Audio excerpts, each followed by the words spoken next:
வணக்கம் மக்களே, you are வாட்சிங் in and out cinema with me Divya. ரீசெண்டாக சுந்தர் சியோட டைரக்ஷன்ல வந்து அரண்மனை பார்ட் 4 படம் ரிலீஸ் ஆயிருந்தது. இந்த படம் மக்கள் மத்தியில ஒரு மாதிரி மிக்ஸ்டான ரிவ்யூஸ் தான் வாங்கிட்டு இருக்கு அப்படின்னு சொல்லலாம்.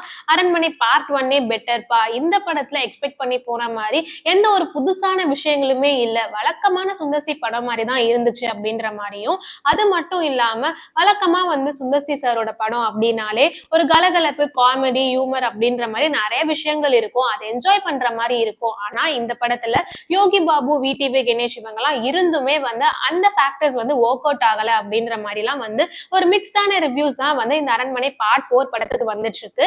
அது மட்டும் இல்லாம இந்த படத்தோட பிளஸ் பாயிண்ட் அப்படின்னா வந்து Khushbu ma'am and Simran ma'am இவங்க வந்து அந்த song and Tamannaah and Rashi கண்ணாவோட ஃபைனல் அந்த அச்சோ அச்சோ சாங் தான் வந்து இந்த படத்தோட மேஜர் ஃபேக்டரே அப்படின்ற மாதிரி எல்லாம் வந்து ரிவ்யூ சொல்லிட்டு இருக்காங்க.